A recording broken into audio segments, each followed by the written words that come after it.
આપણે ચેપ્ટર 2 માં લગભગ અડધો પાર્ટ આપણો પૂરો થઈ ગયો છે ચેપ્ટરનો, જે શરૂઆત હતી આપણી સ્થિતિમાં. હવે આપણે એનો બીજો મુદ્દો જે હતો આપણે કેપેસિટન્સ એ તરફ આપણે પ્રયાણ કરી રહ્યા છીએ. કેપેસિટન્સ સમજતા પહેલા, કેપેસિટન્સ સમજવું છે એ પહેલા આપણે કેટલીક વાતો કરવી પડશે, જેમાંથી એક મુદ્દો છે ડાઇલેક્ટ્રિક પદાર્થ. ડાઇલેક્ટ્રિક પદાર્થને સમજીશું. ડાઇલેક્ટ્રિક પદાર્થમાં આપણે એક મહત્વની વાત કરીશું, ધ્રુવીભવન, પોલરાઇઝેશન.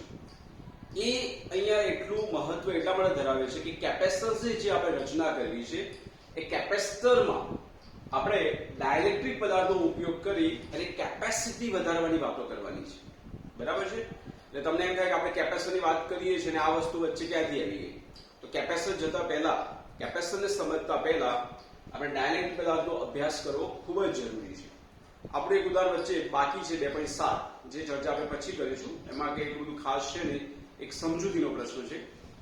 મિત્રો, ડાઇલેક્ટ્રિક પદાર્થ કોને કહેવાય?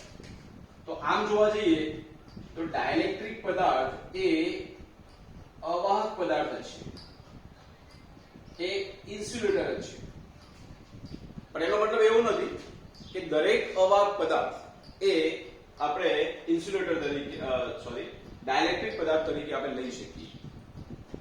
ડાઇલેક્ટ્રિક પદાર્થ અવાહક ખરો, પણ દરેક અવાહક ડાઇલેક્ટ્રિક નથી. આ વસ્તુ તમને જ્યારે આપણે બરાબર સમજીશું ત્યારે તમને આઈડિયા આવશે. આપણે એવું જાણીએ છીએ કે સુવાહક પદાર્થ હોય, બરાબર છે? તો સુવાહક પદાર્થ અને અવાહકમાં શું ફરક? તો સુવાહક પદાર્થમાં આપણે એવું બોલીએ છીએ કે એની અંદર શું આવેલું છે? તો એની અંદર આવેલું છે મુક્ત ઇલેક્ટ્રોન. બરાબર છે? જ્યારે આપણે અવાહક પદાર્થની વાતો કરીએ તો આપણે એમ બોલીએ કે એની અંદર બંધિત અવસ્થામાં ઇલેક્ટ્રોન છે, મુક્ત ઇલેક્ટ્રોન નથી. પણ ડાઇલેક્ટ્રિક એક એવો પદાર્થ છે કે જેની અંદર આમ જોવા જાઓ તો અવાહક પદાર્થની અંદર વિજ ક્ષેત્ર શક્ય નથી. બરાબર છે ને? સુવાહકની અંદર મુક્ત ઇલેક્ટ્રોન હોવાના કારણે વિજ ક્ષેત્ર હાજર. ડાઇલેક્ટ્રિક એક એવો ગુણધર્મ ધરાવે છે કે જેની અંદર નંબર ઓફ ઇલેક્ટ્રોન, એટલે મીન્સ મુક્ત ઇલેક્ટ્રોન જે કહી શકાય એની સંખ્યા થોડી ઘણી હોય પણ ખરી કે ન પણ હોય. એની અંદર સારી રચના હશે. તો એ આપણે બે પદાર્થોને સમજીશું, ધ્રુવીય અને અધ્રુવીય, તમને આઈડિયા આવશે. પણ ડાઇલેક્ટ્રિક પદાર્થ એ વિજ ક્ષેત્ર અંદર શો કરે છે, બતાવે છે અંદર થોડું ઘણું. તો એ કેવી રીતે? તમને એમ થાય કે અંદર મુક્ત ઇલેક્ટ્રોન નથી તો અંદર વિજ ક્ષેત્ર કેવી રીતે આવી શકે? તો એ આપણે સમજવું છે. બરાબર છે? કેવું થશે એમાં થોડીક જનરલ ચર્ચા કરી લઈએ પહેલા. કે કોઈ સુવાહક પદાર્થ છે, આ સુવાહક એક ટુકડો છે, અને આપણે બાહ્ય ક્ષેત્રમાં મૂકીશું. બાહ્ય ક્ષેત્ર એટલે આ રીતે, આ બાજુ ધન, આ બાજુ ઋણ. એટલે આ પૃષ્ઠ જે છે પ્લસ, આ પૃષ્ઠ જે છે માઇનસ. એની વચ્ચે આપણે સુવાહક અહીંયા કોઈ વસ્તુ મૂકી દીધી. બરાબર છે? આ સુવાહક વસ્તુ આપણે જે મૂકી એની અંદર શું થશે? તો આ સુવાહકની અંદર આવેલા મુક્ત ઇલેક્ટ્રોન કઈ દિશામાં ગોઠવાશે? તો એ મુક્ત ઇલેક્ટ્રોન આ બાજુ આવવાનો પ્રયત્ન કરશે. બરાબર છે? તો ઓટોમેટિકલી આપણે આ બાજુ બોલીશું, ધન જો ભેગા ના થાય પણ એનું જે ક્ષેત્ર છે આ બાજુ એ ધન ક્ષેત્ર કહી શકાય. હવે બાહ્ય ક્ષેત્ર આ રીતે હતું, આ બાહ્ય ક્ષેત્ર હતું. એટલે આ જે હતું એ બાહ્ય ક્ષેત્ર, અને અંદર તમે જોશો તો ક્ષેત્ર કેવું નિર્માણ પામ્યું? તો પ્લસ થી માઇનસ, એટલે આ બાજુ અંદર જે ક્ષેત્ર નિર્માણ પામ્યું એને આપણે બોલીએ કે E0. અહીંયા મિત્રો ધ્યાન આપજો કે જેટલું ક્ષેત્ર બાહ્ય આપ્યું E, એટલું જ ક્ષેત્ર અંદર નિર્માણ પામશે ઓપોઝિટ સાઈડનું. અને એના પરિણામે આપણે એવું ચર્ચા કરી હતી કે આની અંદર પરિણામી વિજ ક્ષેત્ર કેટલું થાય છે? 0, જે આપણે આગળ ચર્ચા કરી ચૂક્યા છીએ. તો જેટલું ક્ષેત્ર આ બાજુથી આવ્યું એટલું જ અંદર નિર્માણ પામ્યું, એટલે પરિણામી વિજ ક્ષેત્ર 0 થયું. આ વાત જે થઈ એ શું વાત? પણ જે ડાઇલેક્ટ્રિક પદાર્થની આપણે વાતો કરીશું તો ડાઇલેક્ટ્રિક પદાર્થની અંદર કંઈક વાત આવી થશે. ડાઇલેક્ટ્રિક પદાર્થ માટે અત્યારે તમને એટલી બધી સમજ નહીં પડે, તો આપણે આગળ ચર્ચા કરીશું, તમને વધુ આઈડિયા આવશે. આની અંદર રચના એવી થાય છે કે આ ડાયપોલની રચના છે. ડાયપોલની રચના મીન્સ અહીંયા બે જે ધ્રુવ આવેલા છે, ધન અને ઋણ, એ બંનેના કારણે ડાયપોલની રચના થઈ. અને અહીંયા કઈ એવું નિર્માણ પામે છે કે આ બાજુ જે ક્ષેત્ર નિર્માણ પામેલું ઋણ આ બાજુ જે પામે ધન. પણ લાગશે આના જેવું જ કે આ તો આના જેવી જ વાત થઈ, પણ અહીંયા બાહ્ય જે ક્ષેત્ર હોય, જે બાહ્ય ક્ષેત્ર તમે જે આપ્યું છે અને અંદર જે નિર્માણ પામશે, અંદર જે નિર્માણ પામ્યું એ પોલરાઇઝેશનની ઘટના કહેવાય. એટલે અહીંયા લખું છું E of P, બરાબર. તો બાહ્ય જે ક્ષેત્ર છે ને અંદર જે નિર્માણ પામ્યું એ બંને ઇક્વલ નથી. મિત્રો આ કોની વાત કરું છું? ડાયલેક્ટ્રિકની. જેના કારણે અંદર પરિણામી વિસ્તૃતિ મળશે. હા, જે આપેલું છે એના કરતા ઓછું થઈ જશે આ જે મળશે, પણ અહીંયા જે ક્ષેત્ર આપણે જોવા મળે છે એ કેવી રીતે જોવા મળે, કેમ જોવા મળે? તો એ જે રચના છે બધી ડાયપોલની રચના છે.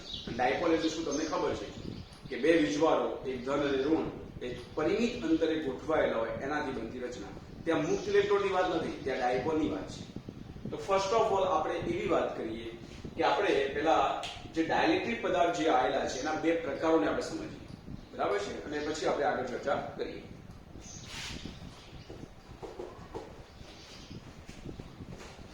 એક ખાસ નોટ કરજો કે ડાઇલેક્ટ્રિક પદાર્થ એ અવાહક જરૂર છે, પણ દરેક અવાહક એ ડાઇલેક્ટ્રિક પદાર્થ નથી. મિત્રો ડાઇલેક્ટ્રિક પદાર્થની અંદર બે પ્રકાર છે. એક વાત કરીએ આપણે તો ધ્રુવીય ડાઇલેક્ટ્રિક, અને બીજો વાત કરીએ તો આપણે અધ્રુવીય ડાઇલેક્ટ્રિક. ધ્રુવીય એટલે બોલીશું આપણે પોલર, અને અધ્રુવીય એટલે આપણે બોલીશું નોન પોલર. શબ્દ પરથી તમને થોડી આઈડિયા આવી જશે. પોલર, ધ્રુવીય. ધ્રુવીય એટલે જેમાં આપણે બે ધ્રુવ છૂટા પાડી શકતા હોઈએ, અથવા તો એમ બોલી શકાય કે બે ધ્રુવ ચોક્કસ પરિમિત અંતરે ગોઠવાયેલા હોય. અને અધ્રુવીય નોન પોલર એટલે એમાં બે ધ્રુવ જેની પરિણામી ડાયપોલ મોમેન્ટ જે રચાશે એ પરિણામી ડાયપોલ મોમેન્ટ શૂન્ય થાય. એટલે સરળતાથી સમજવું હોય તો આ વધારે બેટર છે કે ધ્રુવીય જે ડાઇલેક્ટ્રિક છે એની અંદર બાહ્ય ક્ષેત્ર આપ્યું નથી તો ડાયપોલ મોમેન્ટ હાજર, એટલે ડાયપોલ મોમેન્ટની રચના છે. ડાયપોલ મોમેન્ટ અંદર જોવા મળશે. અહીંયા અધ્રુવીય જે છે કે જે આપણે બાહ્ય ક્ષેત્ર જો આપતા નથી એની જે તે કન્ડિશનમાં, તો અહીંયા ડાયપોલ મોમેન્ટ શૂન્ય હોય છે. ડાયપોલ મોમેન્ટ શૂન્ય હોય છે.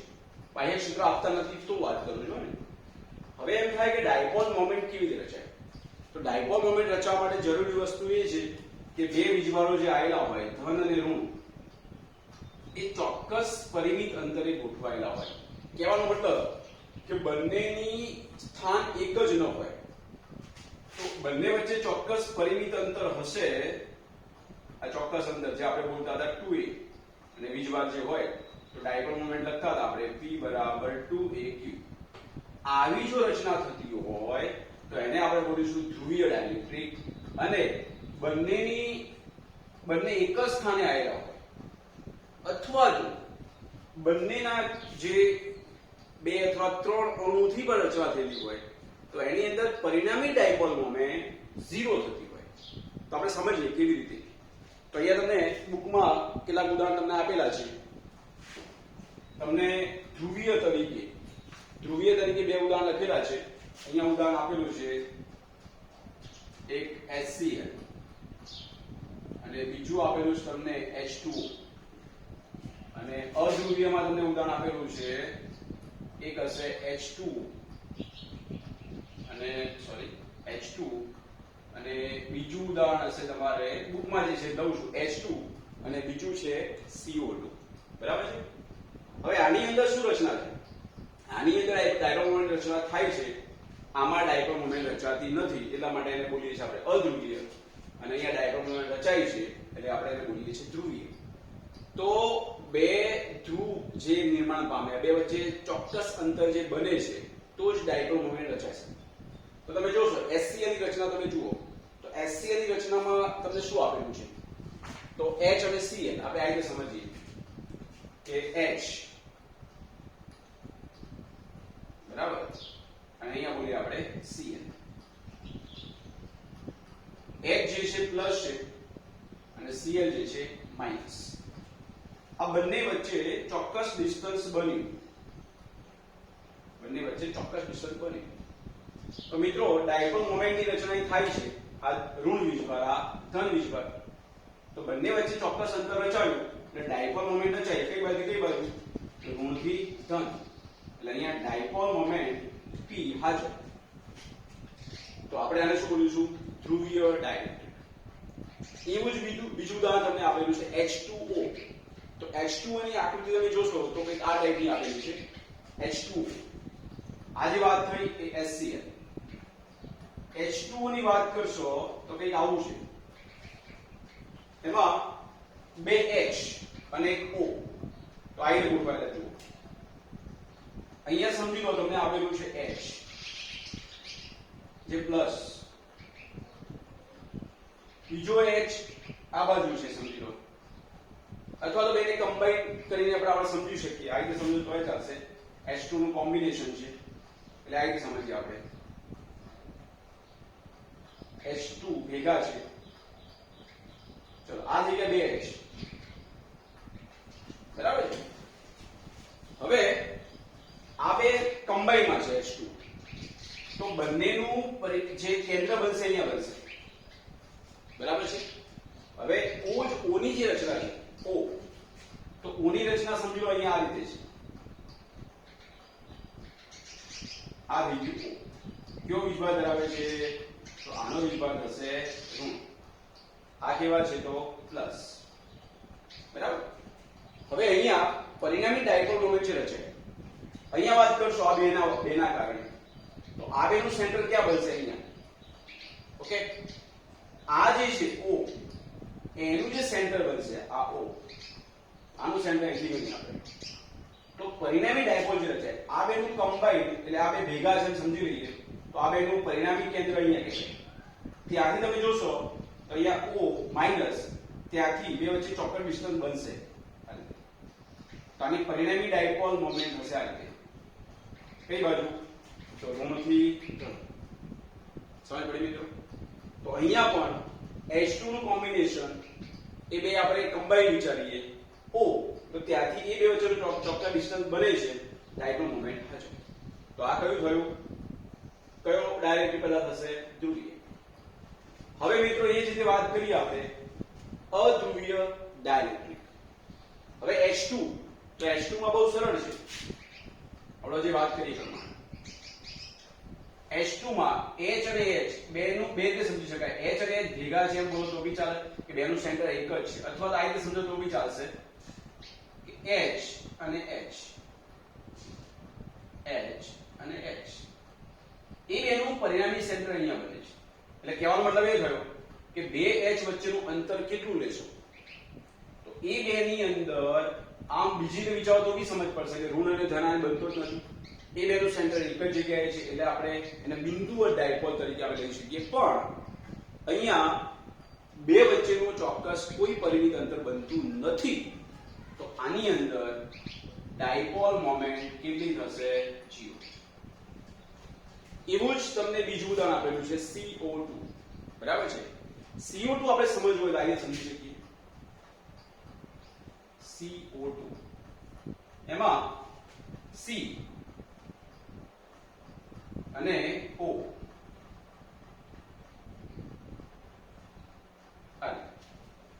અહીંયા O જે છે માઈનસ અને C છે પ્લસ. સમજ પડી? હવે તમે જોશો તો અહીંયા ડાયપોલ ની બે રચના થાય છે, ક્વોડ્રુપલ મોમેન્ટ, દ્વિધ્રુવી ડાયપોલ જેવું તમને દેખાય છે. પણ અહીંયા તમે જોશો તો આ અંતર ને આ અંતર ઇક્વલ છે. ડાયપોલ મોમેન્ટ ક્યાંથી ક્યાં રચાય? તો આ જે ડાયપોલ રચાય ઋણથી ધન P, અહીંયા જે રચાયું એ પણ ઋણથી ધન. ચલો અહીંયા બે ડાયપોલની રચના તો થઈ, પણ બંનેની દિશા તમે જોશો તો કેવી છે? પરસ્પર ઓપોઝિટ. અને બંનેનું મૂલ્ય એક સરખું છે. તો અહીંયા પરિણામી dipole moment P net total dipole moment કેટલી થઈ? 0. એક સીધી વસ્તુ છે એ મિત્રો કે ડાયપોલ મોમેન્ટની રચના જો બનતી હોય તો આપણે બોલ્યું છે એને ધ્રુવીય ડાયલેક્ટ્રિક પદાર્થ. અને જો એમાં ડાયપોલ મોમેન્ટની રચના બનતી નથી તો એને આપણે બોલીશું અધ્રુવીય ડાયલેક્ટ્રિક પદાર્થ. બોલો સમજ પડી ગઈ? એટલે આને સમજી અને પછી આપણે વિજ ક્ષેત્રની ગેરહાજરીમાં અને વિજ ક્ષેત્રની હાજરીમાં મૂકતા શું થાય એની પર આપણે અહીંયા ચર્ચા કરીશું. પહેલા આ વસ્તુ આપણે નોટ કરી લઈશું, બરાબર છે? બુકમાં જે આપ્યું એ પ્રમાણે લખશો તો બી ચાલશે, અને કેટલાક મુદ્દા તમને જે આપેલા છે એ આપણે લખી અને 2 માર્ક્સમાં જો થિયરી પૂછાય કે ડાયરેક્ટ્રિક પદાર્થ સમજાવો, બરાબર છે, તો વિસ્તૃત આપણે 2 માર્ક્સમાં આ રીતે લખીશું.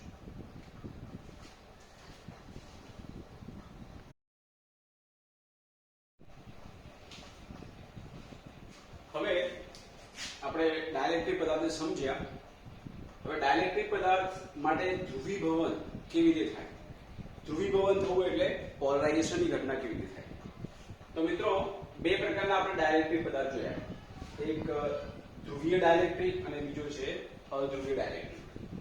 હવે આ બંનેનો ઉપયોગ આપણે કેપેસિટરમાં કરીએ છીએ, પરંતુ અધ્રુવીય ડાયલેક્ટ્રિકની કઈ વિશેષતા છે જે આપણે અહીંયા સમજવા પ્રયત્ન કરીશું કે બંનેમાં પોલરાઇઝેશન કેવી રીતે કરી શકાય. પોલરાઇઝેશન એટલે ધ્રુવ છૂટા પાડવા, અંદર ક્ષેત્ર પેદા કરવું અને એક ક્ષેત્ર બાહ્ય ક્ષેત્ર જેટલું ન થવું જોઈએ કે જેના કારણે પરિણામે વિજ ક્ષેત્ર હાજર થાય. તો ફર્સ્ટ ઓફ ઓલ આપણે જોઈએ કે ધ્રુવીય ડાયલેક્ટ્રિક પદાર્થ જેને આપણે બાહ્ય ક્ષેત્ર કંઈ આપ્યું નથી અને એ અંશના વાત કરવી પહેલા. એટલે પહેલો મુદ્દો લઈએ ધ્રુવીય ડાયલેક્ટ્રિક માટે બાહ્ય ક્ષેત્રની ગેરહાજરીમાં. બાહ્ય ક્ષેત્રની ગેરહાજરીમાં એટલે બાહ્ય કોઈ વિજ ક્ષેત્ર અહીંયા હાજર નથી અને આપણે ધ્રુવીય ડાયલેક્ટ્રિકની વાતો કરીએ તો શું થાય? તો સમજી લો કે આ જે અહીંયા ટુકડો છે આની વચ્ચે આ આપણો ધ્રુવીય ડાયલેક્ટ્રિક પદાર્થ છે, બરાબર છે? આની અંદર આપણે બાહ્ય કોઈ પણ ક્ષેત્ર આપ્યું નથી એટલે બાહ્ય કોઈ ક્ષેત્ર અહીંયા E is equal to 0, કોઈ ક્ષેત્ર આપતા નથી. તો આપણે જાણીએ કે ધ્રુવીય ડાયલેક્ટ્રિક કયા ઉદાહરણ આવશે કે જેમાં આપણે HCl લઈ શકીએ, H2O લઈ શકીએ કે જેમાં ડાયપોલ રચના ઓલરેડી થયેલી છે. પણ એક આપણે જે ટુકડો લઈએ છીએ એમાં ઘણા બધા ડાયપોલની રચના છે. તો ડાયપોલ આની અંદર કેવી રીતે ગોઠવાયેલા હોય સમજો મિત્રો. આની અંદર આ જે ટુકડો છે એ ટુકડાની અંદર ડાયપોલની રચના આ રીતે છે. ઘણા બધા ડાયપોલ અહીંયા ગોઠવાયેલા છે. તો ડાયપોલ આવી રીતે આવેલા છે. એક સમજો કે એક ડાયપોલ આ રીતે આવેલો છે, બરાબર છે? બીજો ડાયપોલ સમજો આ રીતે આવેલો છે, ત્રીજો ડાયપોલ કોઈ આ રીતે આવેલો છે, ચોથો ડાયપોલ કોઈ આ રીતે છે. ડાયપોલની અંદર શું હોય તો એક ઋણ તો એક ધન, ઋણ તો એક ધન, આવી અહીંયા રચના હશે, બરાબર છે? બાહ્ય ક્ષેત્ર હાજર નથી અને આપણે ધ્રુવીય ડાયલેક્ટ્રિકની વાતો કરીએ તો ધ્રુવીય ડાયલેક્ટ્રિકની અંદર 2 ધ્રુવ હાજર, બંને વચ્ચે ચોક્કસ અંતર છે. પણ તમે મિત્રો જોશો અહીંયા તો જુઓ આ એક ડાયપોલની વાત કરું તો આની ડાયપોલ મોમેન્ટ કઈ બાજુ હોય તો ડાયપોલ મોમેન્ટ ઋણથી ધન તરફ હોય. તો પહેલાની ડાયપોલ તમે જોશો તો આ બાજુ છે, આ એની ડાયપોલ મોમેન્ટ. આની ડાયપોલ જોશો તો આ રીતે છે, ડાયપોલ મોમેન્ટ P. આ દિશા જુદી છે, આ દિશા પણ જુદી છે, ડાયપોલ મોમેન્ટ P. અહીંયા પણ ઋણથી ધન, ડાયપોલ મોમેન્ટ. હું ચોપડી કરતા થોડી અલગ રીતે વાત કરું છું. તમે એમ પણ કહી શકો છો કે બાહ્ય ક્ષેત્ર હાજર નથી, બાહ્ય ક્ષેત્રની ગેરહાજરીમાં અહીંયા બધી જ ડાયપોલ જે આવેલી છે દરેક ડાયપોલની, એક ડાયપોલની વાત કરું ને તો એની ડાયપોલ મોમેન્ટ 0 નથી. આની ડાયપોલ મોમેન્ટ હાજર, આની ડાયપોલ મોમેન્ટ પણ 0 નથી. દરેક એક અણુની વાતો કરીએ આપણે દરેકની ડાયપોલ મોમેન્ટ હાજર છે. એટલે ડાયપોલ મોમેન્ટ 0 નથી, પણ સમગ્ર ડાયપોલ મોમેન્ટની વાતો કરશો બધા જ અણુની ડાયપોલ મોમેન્ટનો આપણે સરવાળો કરીશું તો એ આપણને 0 મળશે. મિત્રો કેમ? તો આપણે જાણીએ સદિશોના સરવાળા કરીએ. આ 4 સદિશો સમજી લો તમે. એક સદિશ આ રીતે છે, બીજો સદિશ આ રીતે, ત્રીજો સદિશ આ રીતે, ચોથો સદિશ આ રીતે. બંધ લૂપ જ્યારે બનતી હોય 4 સદિશો દ્વારા તો પરિણામી સદિશનો સરવાળો શું થાય? 0. એ જ વસ્તુ અહીંયા સમજી લો કે દરેક અણુની ડાયપોલ મોમેન્ટ અહીંયા હાજર છે, પરંતુ સમગ્ર આપણે ડાયલેક્ટ્રિક પદાર્થની વાતો કરીશું. કયો ડાયલેક્ટ્રિક? ધ્રુવીય ડાયલેક્ટ્રિક. તો એ ટોટલ ડાયપોલ મોમેન્ટ અહીંયા કેટલી બનશે? 0. અહીંયા P net એટલે total dipole moment is equal to 0. એનો મતલબ એવું નથી કે દરેક અણુને ડાયપોલ મોમેન્ટ નથી, એવું નથી. દરેકની ડાયપોલ મોમેન્ટ ખરી, પણ ટોટલ ડાયપોલ મોમેન્ટ લેશો તો ટોટલ ડાયપોલ મોમેન્ટ કેટલી થઈ જશે? 0. આ જે વાત થઈ એ આપણે કોની વાત કરી? ધ્રુવીય ડાયલેક્ટ્રિક. હવે આ ધ્રુવીય ડાયલેક્ટ્રિકને આપણે બાહ્ય ક્ષેત્ર આપીએ, એટલે બાહ્ય ક્ષેત્ર અહીંયા આપીએ તો શું થશે? જુઓ, એટલે બીજો મુદ્દો લઉં છું અહીંયા કે બાહ્ય ક્ષેત્રની હાજરીમાં, બાહ્ય ક્ષેત્ર એટલે બાહ્ય વિક્ષેત્રની હાજરીમાં, તો આ જે વસ્તુ હતી ને એને આપણે આ રીતે સમજીએ કે આ જે ટુકડો છે, આ ટુકડાને આપણે બાહ્ય ક્ષેત્ર આપ્યું. બાહ્ય ક્ષેત્ર કઈ બાજુ હશે? તો આ બાજુ આપણે ધન અને આ બાજુ હશે ઋણ. બાહ્ય ક્ષેત્ર E આપણે આપી દીધું. હવે શું થશે? આ બાહ્ય ક્ષેત્ર આપવાથી જે અંદરની ડાયપોલ હતી એ ડાયપોલ પર બળ લાગશે. પણ આપણે અહીંયા બળ કરતા ટોર્ક બોલીશું તો વધારે બેટર રહેશે. કેમ કે આપણે જાણીએ કે સમાન વિક્ષેત્રમાં ડાયપોલ આ રીતે હોય તો શું થશે? એની કઈ ગતિ થશે? તો પરિણામી બળ તો 0 થાય, એના ઉપર જેટલું ધન પર લાગે એટલું ઋણ પર લાગે, પણ ટોર્ક 0 ના થાય. તો અહીંયા શું થશે? આ ડાયપોલ છે, આ ધન વીજભાર બને. કેવી રીતે ગોઠવાયેલી હતી આ ડાયપોલ? આમ ગોઠવાયેલી હતી, બરાબર. આ ધન હતો, આ ઋણ હતો. તો શું થશે? આ ઋણ જે છે એ આ બાજુ આવવા પ્રયત્ન કરશે, ધન આ બાજુ, એટલે આ ડાયપોલ જે છે આમ ગોઠવવા પ્રયત્ન કરશે. જો ઋણ અને ધન, તો બધાની હાલત એવી થવાની, બધી જ ડાયપોલ જે અસ્તવ્યસ્ત ગોઠવાયેલી છે, બરાબર છે. તો બધી જ ડાયપોલ પર ટોર્ક લાગશે અને જેના કારણે આ બધી જ ડાયપોલ એક દિશામાં ગોઠવવાનો પ્રયત્ન કરશે. આ બાજુ કઈ ગોઠવાશે? ધન છે, એટલે આ બાજુ કઈ ગોઠવાશે? ઋણ, અને પેલી બાજુ ધન. તો આની અંદર બાહ્ય ક્ષેત્ર આપવાથી શું કામ થયું?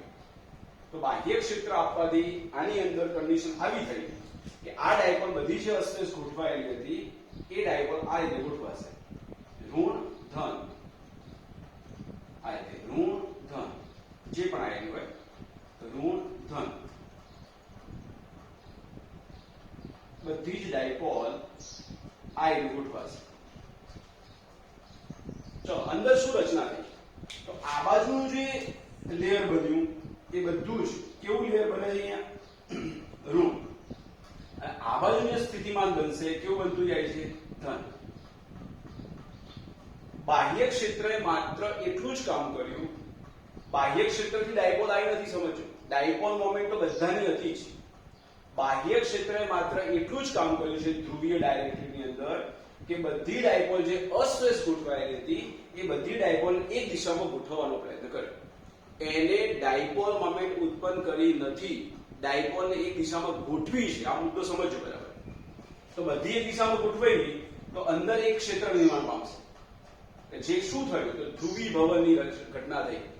ધ્રુવ જે છે એને આપણે વ્યવસ્થિત ગોઠવ્યા, એક દિશામાં ગોઠવાયા.